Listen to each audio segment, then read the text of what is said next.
Everybody perks up. What? Safety meeting. Action.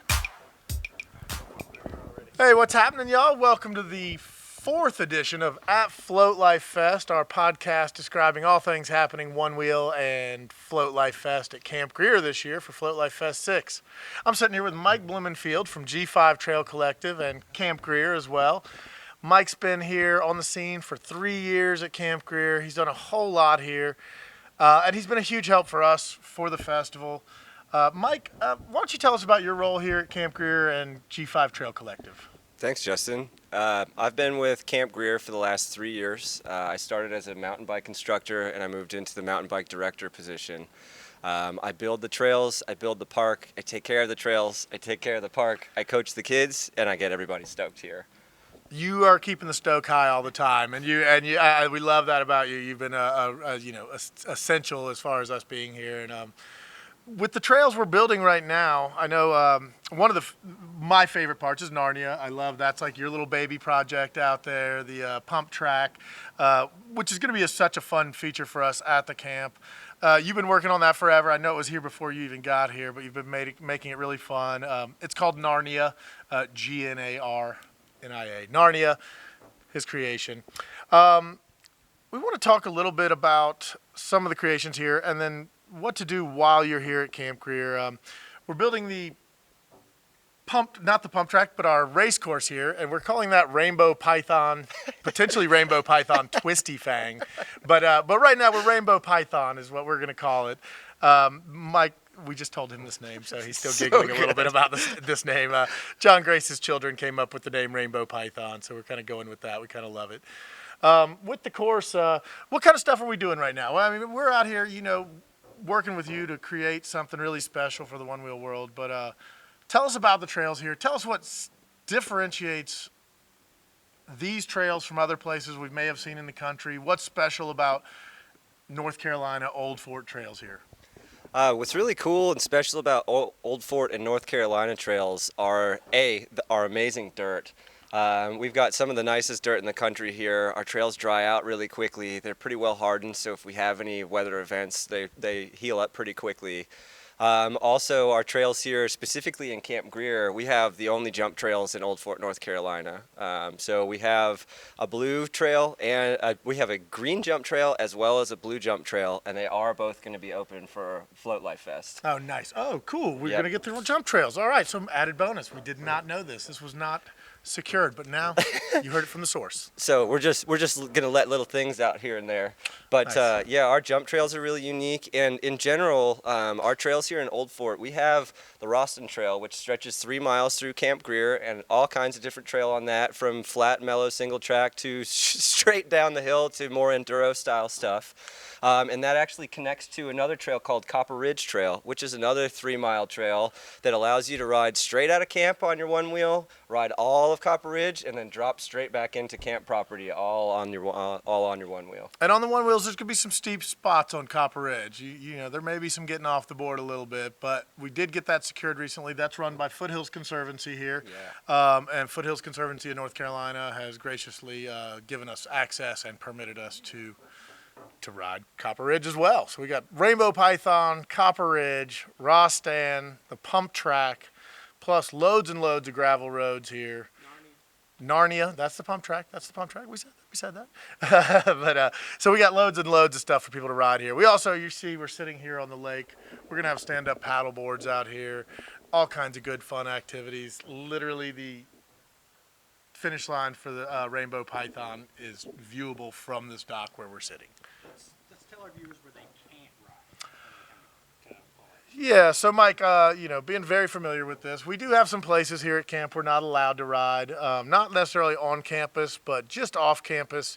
There's a lot of, this is Pisgah National Forest that surrounds the entire camp, which currently regulations and rules do not allow e-bikes, class 1 e-bikes or one wheels, anything of that nature, sadly. But when that connects to the trail, what are going to be where are the places we can't ride? Where does that connect in?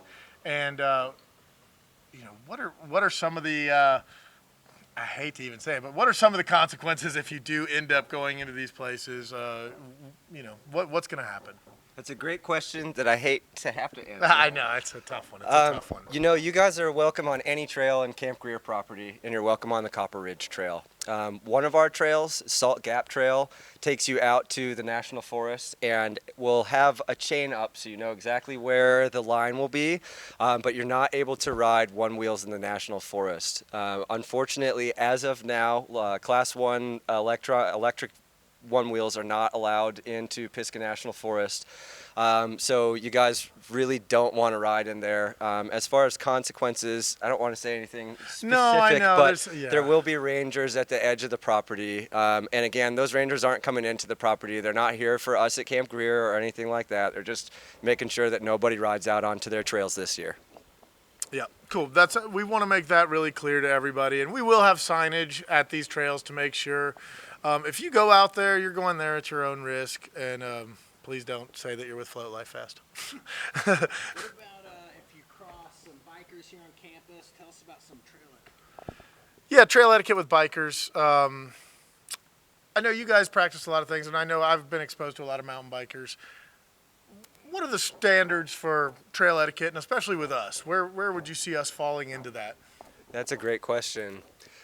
With trail etiquette, and I'll start out with the perspective of a mountain biker Sure. and then move into the one-wheeler perspective. But the way that trail etiquette kind of works is the person with the most mechanical advantage yields to the others. So a bike is going to yield to a horseback rider or a hiker. One-wheel rider would yield to a biker, a horseback rider, or a hiker. That's what we've been practicing. Yeah, and that's great. All right, let's talk a little bit more about Rainbow Python and some of the features we're going to be adding in there. Can you tell us about some of the stuff that we've already talked about a little bit, but maybe what we're doing up there right now? Oh yeah, Rainbow Python is going to be sick. First off, we're going to have one of the biggest drops that a one-wheel course has had in recent history. We're adding in multiple 1-foot drops, optional lines. We've got a 4-footer going in. It's a really fun section of trail. There are some really fun drain bumps that the guys have been ripping off of already today. I think there are 5 turns. It's a little over a quarter mile long course down there. That's actually 0.6. 0.6, a little it's actually over a half. It's a 0.6 mile course. 0.6 mile course total. Yeah. These guys have been awesome. We've done a couple work days out here. We are actually going to do one this coming weekend. If anybody's free, hit me up. We'll also, up on the trail, we will have pedestrian access up there. We've built side trails so people can actually look and watch the race as it goes on at some of those really rad features we're building.